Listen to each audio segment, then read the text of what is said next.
말씀을 따르는 저와 여러분 될 수 있기를 축복합니다. 아멘. 오늘 갈라디아서 마지막 시간입니다. 여러분 우리가 잘 아는 것처럼 칼빈이나 마틴 루터 같은 종교 개혁자들이 갈라디아서를 통해서 종교 개혁을 이룰 만큼 중요한 성경이 갈라디아서였습니다. 갈라디아서의 핵심이 무엇이었습니까? 이신득의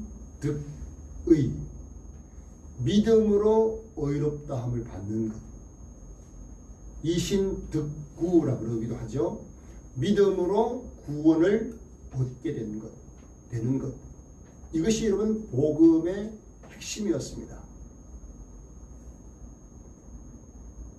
그리고 이신득이 믿음으로 우리가 구원 얻는 이 복음의 진리로 인해서 우리는 자유를 누릴 수 있는, 더 이상 죄의 노예도 아니고 율법의 노예도 아닌 자유자가 되었다는 사실을 갈라디아서를 통해서 확인을 한 것이죠. 이렇게 한 이유가 뭔가 하면 완전한 복음에 무언가를 더하려고 했던 갈라디아 교인들처럼 오늘날 많은 사람들도 자꾸 복음에다가 뭔가를 더하려고 하는 성향을 가지고 있기 때문에 그렇습니다. 자신의 생각대로 자신의 어떤 열심을 더하기도 하고 자신의 어떤 영향력을 통해서 구원을 얻으려고 하는, 어떤 행위를 통해서 어떤 공로를 통해서 구원을 쟁취해내려고 하는 그런 성도들이 있기 때문에, 그러다 보니까 여전히 율법에 매여 있는 거예요. 자유를, 예수 믿으면서 자유를 누리지를 못하는 거예요. 그런가 하면 이 복음이 주는 자유를 잘못 해석을 해서 방종하는, 그냥 내 마음대로 신앙생활하는 그런 성도도 없지 않습니다. 갈라디아 교회가 그랬고 오늘날도 마찬가지였습니다. 이것이 여러분 얼마나 안타까웠으면 하나님께서 갈라디아 교인들뿐만 아니고 이 시대를 살고 있는 우리 성도들에게 이 갈라디아서를 통해서 복음의 핵심, 복음의 진수를 우리에게 알려주신 것입니다. 여러분 어떠신가요? 믿음으로 예수 그리스도를 믿음으로 내가 구원을 받았다. 내 죄가 용서받고 하나님의 자녀가 되었다. 이 사실이 여러분의 삶 속에, 여러분의 인격 속에 어떻게 녹아져 있는지 여러분 스스로 한번 자문해 보시면 좋겠어요. 예수님이 내 죄를 위해서 십자가에서 죽으신 그 예수님을 나의 구원자로 믿게 된 것 때문에 내가 더 이상 비천한 존재도 아니고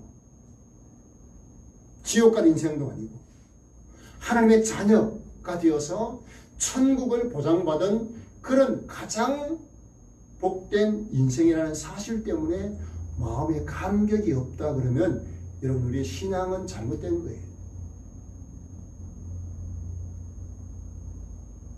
믿음이 변질되었거나 아니면 예수 그리스도의 복음을 온전히 받아들이지 못하는 거예요. 여러분 우리가 예수님을 믿어서 그리스도인이 되었다, 예수님 믿는 자가 되었다는 것은 예수님이 하신 구원의 역사를 그대로 받아들이고 신뢰하는 겁니다. 여러분 이게 굉장히 중요하죠. 예수님이 십자가에서 죽어주신 내 죄를 해결하신 것이, 그것으로 나의 구원은 온전히 이루어졌다 라고 하는 사실을 받아들이는 것이거든요.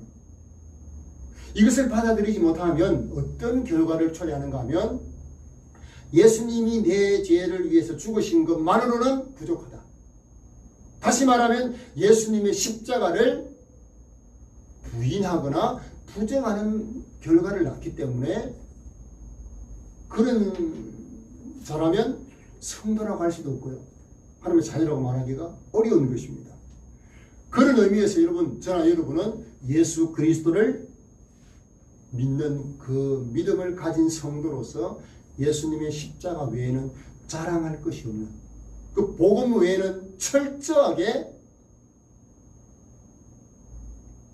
그 복음만 믿는 그런 성도여야 한다는 것입니다.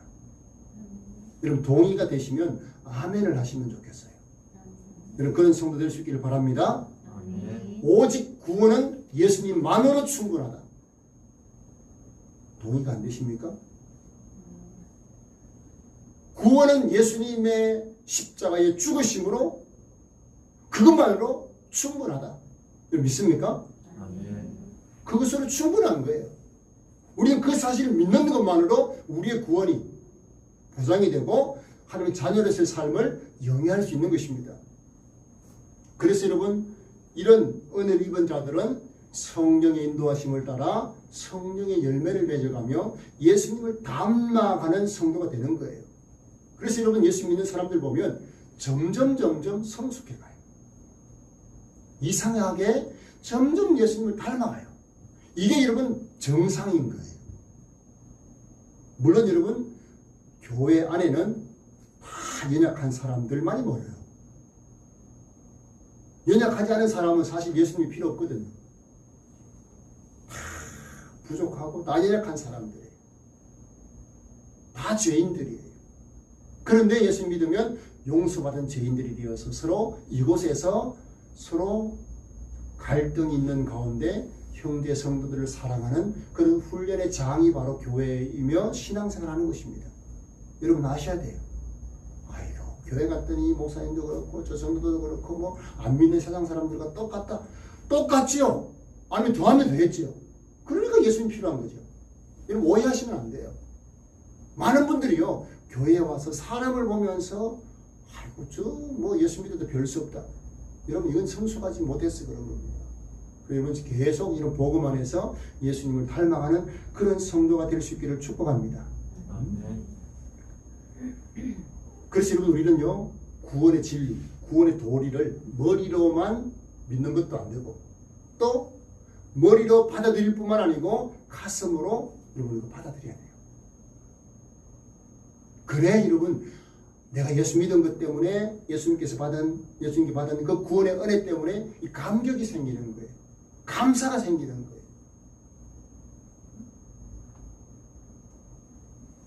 사도 바울은요 이 부분에 대해서 너무너무 갈라디아 교인들이 안타까웠던 거예요. 왜 복음의 진리를 떠나서 자꾸 율법의 행위를 자꾸 추구하려고 하느냐. 복음을 자꾸 변질시키니까 복음이 주는 자유에서 자꾸 멀어지니까 너무너무 안타까워서 여러분 갈라디아서를 통해서 복음을 다시 그들에게 가르친 거예요. 그렇게 가르쳤던 사도 바울이 오늘 17절을 보면 이런 고백을 하죠. 이후로는 누구든지 나를 괴롭게 말라. 내가 내 몸에 예수의 흔적을 가졌노라. 예수의 흔적을 나는 가지고 있다. 그러니까 더 이상 나를 괴롭게 하지 말아라. 그렇게 고백하는 것을 볼 수가 있습니다. 여러분 예수의 흔적이라고 하는 것이 뭘까요? 여기서 여러분 흔적이라는 단어가 헬라어로 스티그마라고 하는 단어를 사용했는데 이것은 어떤 의미로 사용되는가 하면 이 신약 성경에 오직 이곳에만 사용된 단어예요. 흔적. 근데 이 흔적이라는 스티그마라고 하는 단어는 노예들에게 주인에 속한 노예다라고 하는 낙인, 인들을 통해서 낙인을 여러분 이게 뭐 이마나 그 낙인을 찍거든요. 마치 여러분 말이나 이런 것들 내 소유라는 것을 표시하기 위해서 낙인을 찍는 것처럼 그 낙인을 찍을 때 찍은 것을 이 스티그마라고 하는 겁니다. 그러니까 사도 바울은 예수의 흔적이라고 하는 낙인을 찍은 자다. 스스로 고백하고 있는 것을 볼 수 있습니다. 그 낙인, 어떤 마크, 표식이라는 겁니다. 그래서 내 몸에는 예수님의 표식이 있다. 예수님에 대한 나는 낙인이 찍힌 자다. 이게 뭐 나쁜 낙인이 아니고 예수님의 소유가 되었다라고 하는 것이죠. 왜 사도 바울이 이 말을 마지막으로 하느냐? 이유가 있습니다. 여러분 사도 바울은 그의 사역에 있어서 그가 전한 복음에 있어서 많은 도전을 받았습니다. 무슨 도전인가 하면 전통 바리새인이었던 유대인들, 율법주의자들이 그들 중에 예수를 믿은 자들이 이 사도 바울의 사도권을 인정을 하지 않은 거예요. 오늘날로 말하면 이런 거예요. 목사가 되기 위해서 여러분 저 같은 경우만 해도 그렇고 4년제 대학을 나오고 신학대학원 3년 이수 이후에 목사 안수를 받았어요. 그리고 하나님의 부르심에 대한 소명을 받아서 목사가 된 거예요. 근데 이거를 인정하지 않았던 거예요. 사도 바울은 사도라고 하면 예수님의 가르침을 직접 받은 제자들, 12제자들을 말해요. 그리고 직접 가르침을 받고 직접 사도로 세우심을 받은 자들이 예수님의 12제자들이었어요. 그런데 사도 바울은 어땠습니까? 그렇게 예수 믿는 사람들을 잡아서 옥에 가두는 일에 앞장섰던 인물이 사도 바울이었잖아요. 그러다가 다메섹에 있는 지금의 다마스커스라고 하는 그 지역에 예수 믿는 자들이 있다는 소식을 듣고 그들을 잡으러 가다가 예수님, 부활하신 예수님을 만나게 되잖아요. 그리고 거기에서 예수님을 인격적으로 믿게 되고 예수님과의 깊은 교제와 예수님에 대한 그 구약 성경에 기록된 내용과 또 예수님이 하신 사역들 다 아니까 그것이 우리의 구원자이시구나 확신하게 되고 사도로서의 삶을 시작했던 거예요. 예수님께서. 그런데 여러분 이런 사도라고 하는 하나님께서 자기를 세우셨고 예수님의 세움을 받았다는 사실을 인정하지 않는 겁니다. 그래서 여러분 갈라디아서 1장을 한번 보실래요? 1장 1절 한번 보세요.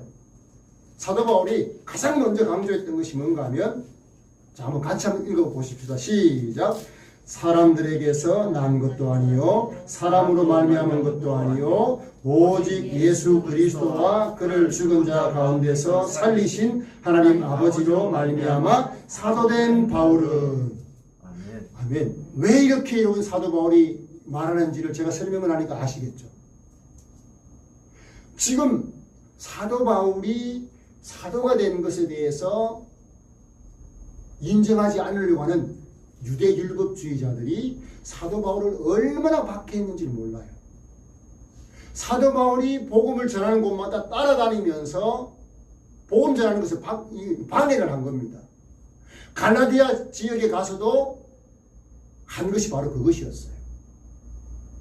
바울은 정통적인 사도가 아니다. 사도는 예수님의 제자들이었다. 그러면서 그가 전한 복음은 부족하다. 그러면서 율법도 지켜야 되고 할례도 받아야 구원받을 수 있다. 그 말이 묵혀든 거예요.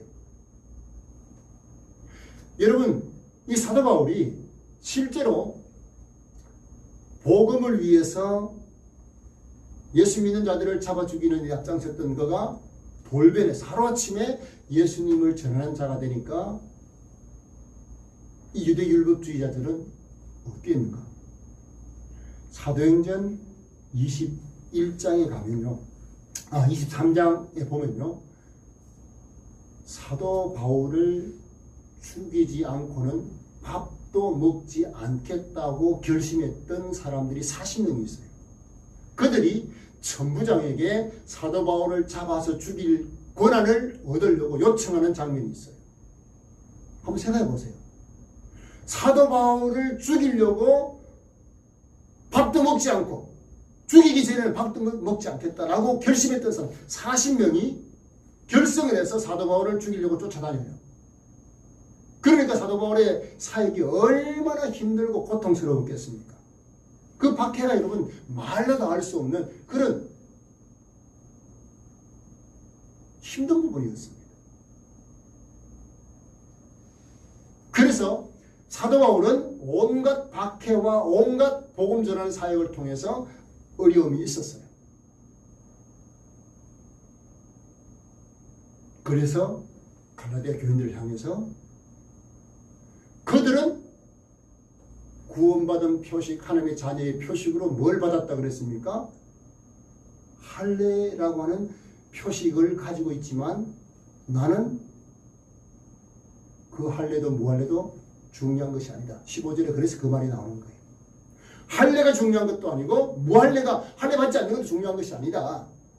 오로지 뭐가 중요하다는 겁니까? 자, 15절 한번 보세요.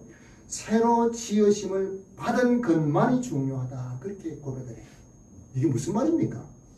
예수님을 믿고 나면 새로 지음을 받은 존재가 되는 겁니다. 새 사람이 되는 거예요. 저나 여러분이나 예수님을 믿고 나면 새 사람, 새로운 피조물이 되는 거예요. 그것이 무엇입니까? 하나님의 자녀가 되는 것. 그것이 가장 중요하다는 겁니다.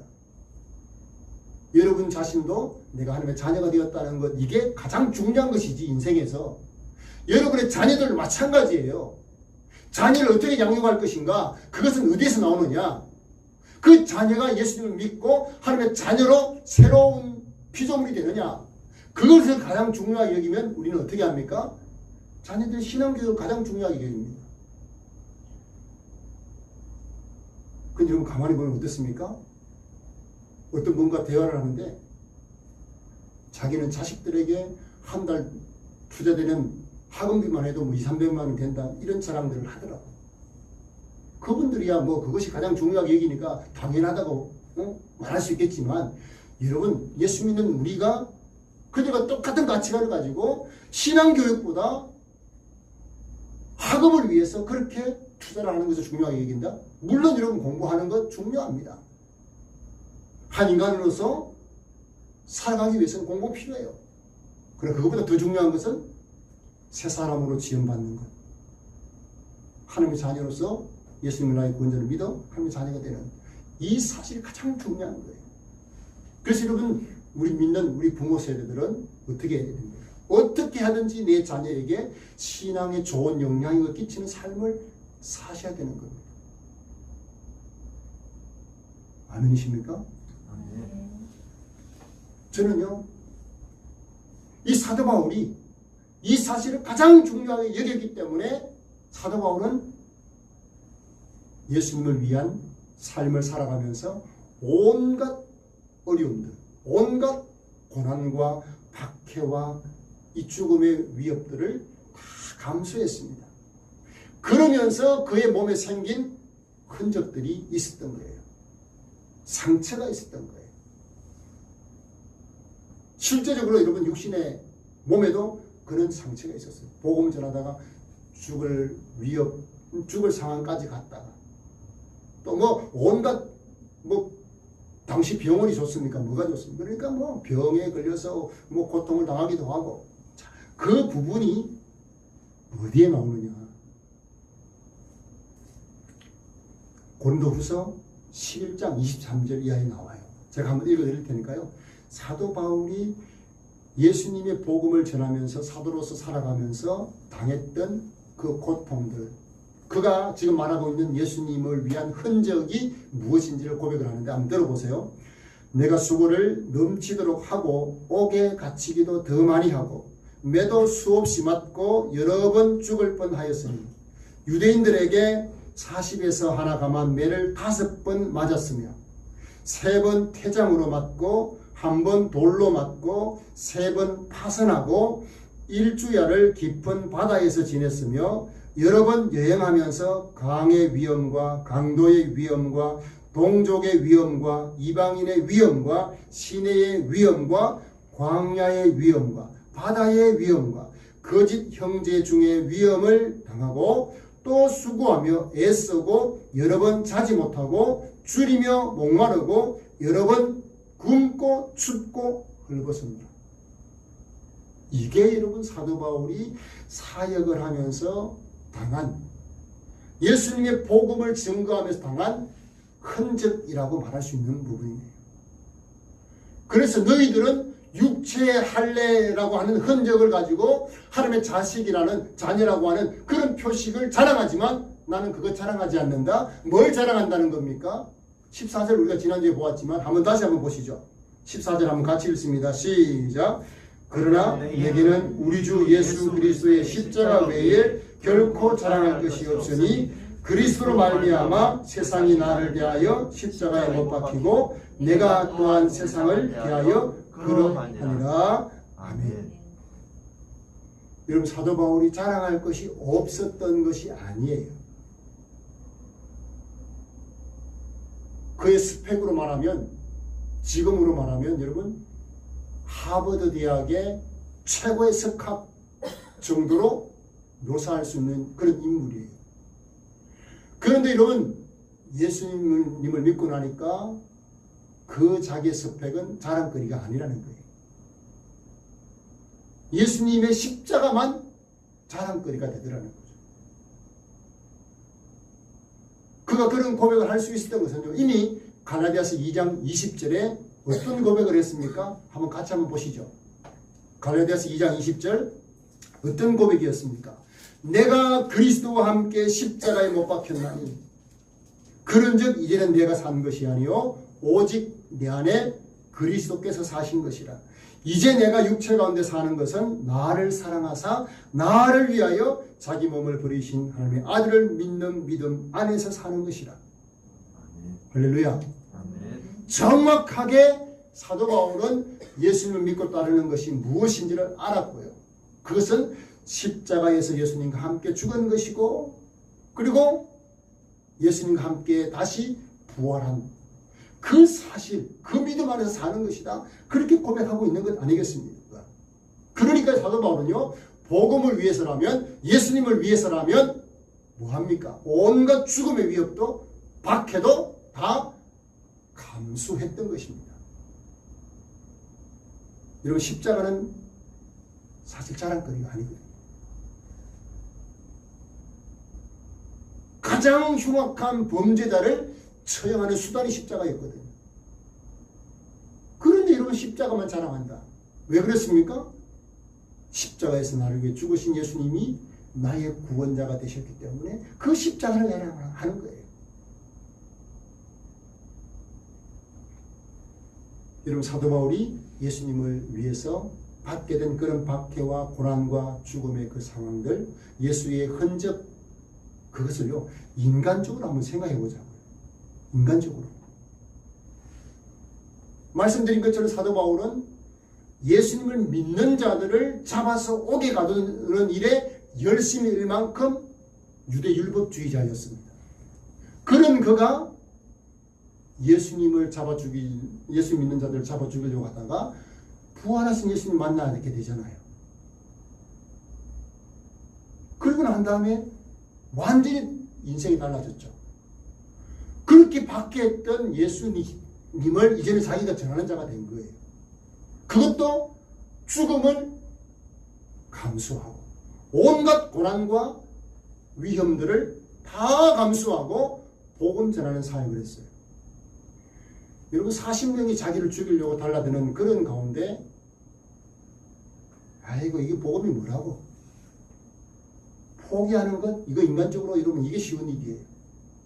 여러분 우리는 수많은 갈등들을 하잖아요. 오늘도 보세요. 여러분 교회에 와서 예배드리는 그 순간도 여러분 갈등이 있어서 못 오는 자들이 있어요. 물론 뭐 몸이 좋지 않아서 여러 가지 문제를 못 오는 부분도 있겠지만 여러분 그거 하나 이겨내는 것도 쉽지 않거든요. 자, 그런데 예수님을 위해서 생명을 내걸고 사역을 한다? 제가 여러분 사도 바울의 복음 전도 루트를 소아시아를 쭉 이 선교수를 하면서 지금이야 뭐 버스를 타고 산을 넘고 뭐 이렇게 하지만 그 당시로는 다 걸어서 도보로 배를 타고 그렇게 다니니까 여러분 강도의 위험도 온갖 죽음의 위험 다 있었던 것이죠. 그런 것들을 여러분 다 감수하고 그 사명을 감당할 수 있는 그 능력은 어디서 나옵니까? 그 인간적인 노력으로 될까요? 예수님이 주시는 구원이 가짜라면 그게 될까요? 여러분 인간적으로 생각하면 불가능한 일이에요. 여러분 우리나라의 믿음의 선조들 특히 6.25 때 공산당에 의해서 얼마나 많은 사람들이 여러분 예수 믿는 것 때문에 순교당한지 몰라요.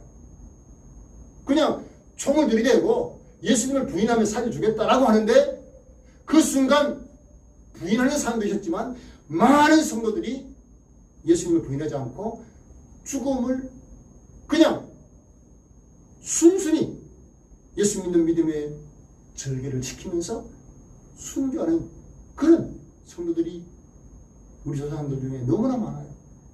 제가 최근에 보았던 이 목포 연동교회 김계수 장로님에 대한 글을 읽었어요. 이분도요, 복음 전하는 일 때문에 공산당에게 잡힌 거예요. 잡히기 전에 그 담임 목사님에게 이런 얘기를 했다는 거예요. 목사님, 우리 끝까지 잘 죽읍시다. 그 말은 무슨 말이겠어요? 생명의 위협이 와도 그냥 신앙을 포기하지 않고 신앙을 지키면서 죽읍시다. 그 말 아니겠습니까? 그 말대로요, 이 김계수 장로님이 공산당에 잡혀가지고 총살당하는 그 순간까지 찬양을 하면서 기도를 하면서 그렇게 마지막 순간을 맞이했다는 그런 글을 보았어요. 여러분, 이게 인간적인 힘으로 되나요? 될까요? 그렇지 않아요. 여러분, 우리가 나를 구원하신 예수님을 따르는 데는 흔적이 필요해요. 흔적이 남게 되어 있어요. 사도 바울에게는 어떤 흔적입니까? 이 실제로 여러분 예수님이 당한 십자가의 흔적이겠습니까?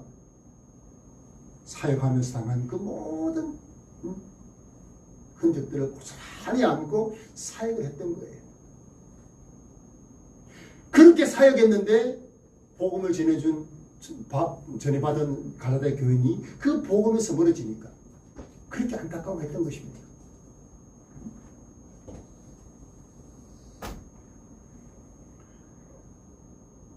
저는 이 예수님의 흔적을 가져오라 라고 하는 사도 바울의 그 고백을 계속 묵상을 하면서 나는 예수님을 위한 흔적이 나에게는 뭐가 있는가? 라는 질문을 하면서 참 마음이 편치가 않아요.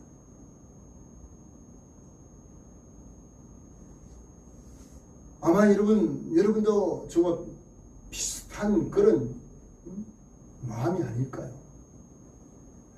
나는 예수님은 나를 위해서 목숨까지, 그것도 여러분 하나님이신 그분이 이 땅에 나를 구원하시기 위해서 이 땅에 오신 하나님이신데 그분이 나를 위해 죽어주셨는데 나는 그분을 위해서 어떤 흔적을 가지고 있는가? 여러분, 그거 생각하니까 너무 마음이 아픈 거예요. 그러면서 여러분, 내 있는 자리에서 내가 하나님의 받은 은혜를 나누는 삶을 묵묵히 하는 것, 이것이 내가 예수님의 흔적을 가지는 성도의 삶이 아닐까, 그런 도전을 받게 되었습니다. 여러분, 예수님의 흔적에 대한 이 부분을요, 칼빈은 이렇게 해석을 했어요. 사도 바울의 이 예수의 흔적은 마치 전쟁의 영웅과 같은 것이다. 그는 세상에서 전쟁 영웅들이 영광의 상처를 내보이며 자랑하듯이 우리의 대장 되시는 예수께서 당신들의 종들에게 주시는 영광스러운 훈장과 같은 것이 예수의 흔적이다.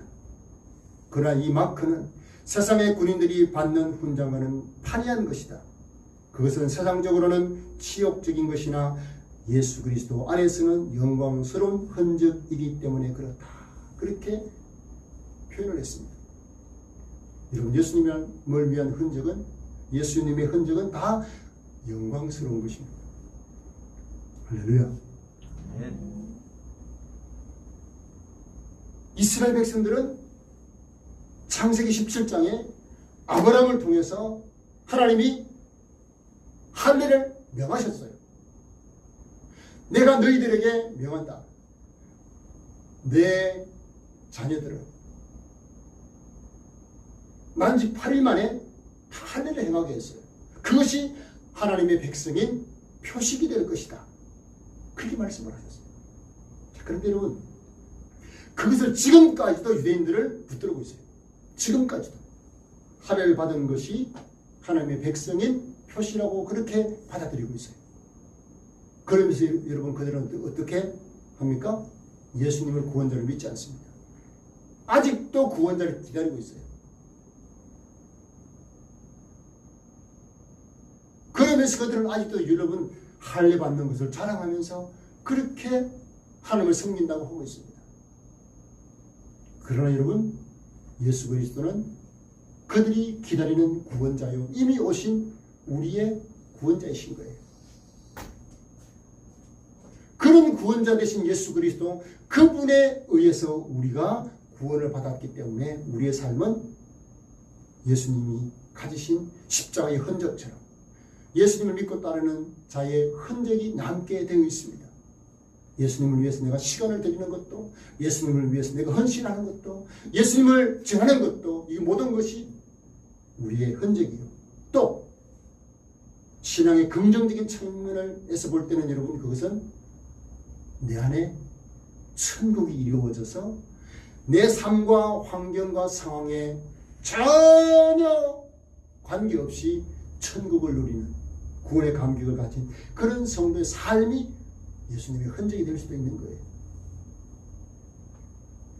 저는 여러분에게 구원의 감격이 회복되기를 원하는 마음으로 갈라디아서를 지금까지 전했습니다. 내가 받은 구원이 가장 가치 있는 것이다. 이걸 여러분 놓치면 세상 사람들과 똑같은 가치관을 가지고 살 수밖에 없어요. 오늘 여러분 사도 바울이 정확하게 말하잖아요. 중요한 것은 할례 받는 것도 아니고 뭐 할례 받지 않는 것도 아니고 중요한 것은 우리가 새로운 피조물이 되는 것이다. 새로 지음을 받은 것, 그것이 중요하다. 그런 자들을 오늘 여러분 어떻게 표현합니까? 17절 한번 보십시오. 16절 한번 보세요. 무릇 이 규례를 행하는 자에게와 하나님의 이스라엘에게 평강과 긍휼이 있을지어다. 그렇게 말해요. 여러분, 이스라엘 백성들은, 혈통적인 이스라엘 백성들은 유대인들입니다. 그러나 여기에 하나님의 이스라엘은 혈통적인 이스라엘 백성들을 말하는 것이 아니라 예수님을 믿어 하나님의 자녀가 된 사람들을 가리키는 거예요. 그래서 하나님의 이스라엘로 표현하고 있는 것입니다. 그렇게 예수 믿는 자들에게 평강과 긍휼이 있을지어다. 예수 믿는 자들에게 주어지는 평강, 이것은요 무엇입니까? 순교하는 그 순간에도 빼앗기지 않는 평강이에요. 내가 육체의 죽음을 당하지만 내 죽음 이후에 천국이 나를 기다리고 있다. 나를 사랑하신 예수님이 나를 기다리고 있다. 거기에서 오는 평강이 있는 거예요. 이게 여러분 예수 믿는 묘미 아닙니까? 근데 이것도 모르고 여러분 그냥 세상에서 잘 되는 것, 그것을 위해서 교회를 다니면서 신앙생활을 하는 그런 성도가 있다면 이 불행한 거예요. 비본질을 가지고 막 그거 세상, 여러분 길어봐야 100년이라고 그랬잖아요. 근데 영원한 삶을 사고하는 그 영생의 중요함을 놓치고 구원의 그 가치를 놓치고 산다면 얼마나 불행한 겁니까? 저는 여러분 이 복음이 주는 자유, 또 구원의 가치, 구원의 감격, 이걸 여러분 성령께서 다 깨닫게 하시는 은혜가 있기를 바랍니다. 여러분들이 그걸 알고 누리셔야 한다는 거예요. 그래서 어떤 환경에 연연하는 그런 인생이 아니라 정말 지금 시대가 여러분 살기 힘든 시대 아닙니까? 정말 물가도 막 뭐 천정부지처럼 막 뛰어오르고 있고 뭐 하나 뭐 제대로 되는 거 없을 정도로 힘든 시기 아닙니까? 근데 여러분 이런 것들에 요동하지 않는 사람들이 예수 믿는 사람들이에요. 왜? 새로 지으심을 받았고 하나님의 이스라엘 백성이 되었기 때문에. 그래서 우리는 예수의 흔적을 가진 자예요. 도무지 세상이 감당할 수 없는 그런 하나님의 자녀가 되었기 때문에 여러분 그런 것입니다. 이 말씀을 마무리하면서 브라질 출신 작가 파울로 코엘료가 쓴 흐르는 강물처럼이라고 하는 그 소설에 나오는 이야기를 제가 접했거든요. 한번 들어보십시오. 조금 깁니다. 할머니가 편지를 쓰는 모습을 손자가 지켜보면서 물어요. 할머니, 제 이야기를 쓰고 있나요? 라고 물었더니 쓰던 손을 멈추고 손자에게 할머니가 이렇게 말합니다. 그래, 너에 대한 이야기를 쓰고 있다. 그런데 할머니 왜 연필에 침을 자꾸 묻히세요? 그러니까 할머니가 그건 습관이란다. 잘못된 습관이지. 그런데 손자야, 이 할머니가 원하는 것은 네가 커서 이 연필 같은 사람이 되었으면 좋겠구나 라고 하면서 연필 같은 사람이 되라고 하는 그런 권면을 하는 장면이 나와요. 연필에는 6가지 특징이 있다. 그러면서 이야기를 하는데 그 특징이 뭔가를 이 손자가 땡글땡글한 눈으로 쳐다보면서 물으니까 할머니가 이렇게 얘기를 해요. 연필은 항상 사람의 손에 잡혀 있는 존재라는 점이다. 연필이 사람의 손에서 잡히지 아니하면 연필은 있지만 아무 효용이 없는 것이다. 사람의 손에 잡혀서 쓰여질 때 필기도구가 되는 것이다. 너도 예수님의 손에 잡혀서 연필같이 쓰임받는 그런 사람이 되었으면 좋겠다. 그렇게 말씀을 하신 거예요. 그리고 두 번째, 연필의 특징은 가끔 쓰던 것을 멈추고 연필을 깎아야 할 때가 있다는 것이다. 당장은 좀 아프지만 고통과 슬픔도 오래 견디기 힘든 그런 상황도 인내하는 법을 배워야 된다. 그래야 더 나은 내일을 사는 사람이 될 수 있다. 그렇게 이야기를 해줍니다. 예수님도 십자가를 지시고 고난을 통해서 우리를 죄에서 구원하지 않았느냐. 그리고 십자가를 통해서 우리를 구원하시고 부활하신 것이다. 그렇게 알려주신 거죠. 그리고 세 번째는요, 실수와 허물, 과오와 제약을 지울 수 있도록 지우개가 달려있다는 점이다. 그게 연필의 특징이다. 잘못된 것을 바로잡는 것은 부끄러운 일이 아니다. 내 책임이라고 진솔하게 고백하는 것, 이거 옳은 것이다. 그림이 잘못 썼으면 지우고 새로 써야 하지 않겠느냐. 생각도 고쳐먹고 마음도 새롭게 바로잡고 잘못된 행동과 습관을 고쳐나가야 된다. 그렇게 연필의 특징을 가지고 손자를 교육하고 있죠. 그 네 번째는 뭔가 하면 연필에는 한가운데 심이 있다는 점이다. 연필에서 가장 중요한 것은 그 심을 감싸고 있는 나무가 아니라 그 가운데 있는 심이 중요하다. 연필 심이 중요한 거다. 넌 앞으로 살아가면서 중심이 바로 서야 된다. 내 중심이 바로 서 있지 아니하면 흔들리게 된다. 너의 중심에는 예수님을 중심으로 살고 말씀 중심으로 살아라. 교회 중심으로 살아야 된다. 그렇게 가르쳤다는 거죠. 그런가 하면 다섯 번째, 연필은 항상 흔적을 남긴다는 점이다. 좋은 흔적을 남기기도 하고 나쁜 흔적을 남기기도 하지만 무슨 일을 해야 좋은 일인지 좋은 것들을 남길 수 있다. 그러면서 여러분 이 갈라디아서 6장 17절 사도 바울의 고백을 가르친 겁니다. 너는 살아가면서 예수님의 흔적을 남기는 인생이 되거라. 그리고 마지막 여섯 번째, 연필은 항상 희생한다는 특징을 가지고 있다. 자기 몸이 깎여서 나중에는 몽당 연필이 될 때까지 자기를 희생한다.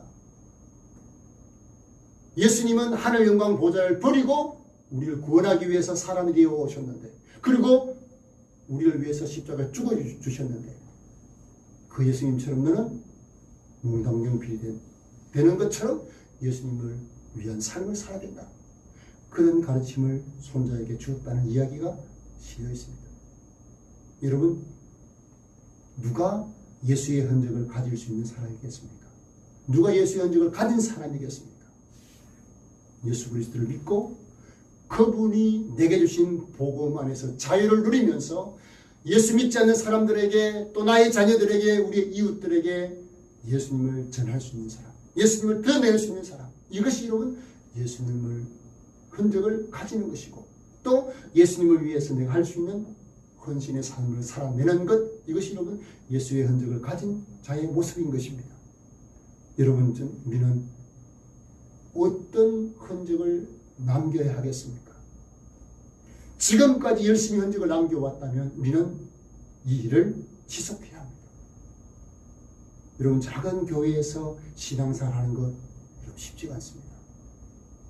큰 교회 가서요, 신앙생활 하는 것이 훨씬 편하고 좋아요. 교육 환경도 좋지요. 그리고 뭐 외부적인 것들, 내부적인 것 다 좋습니다.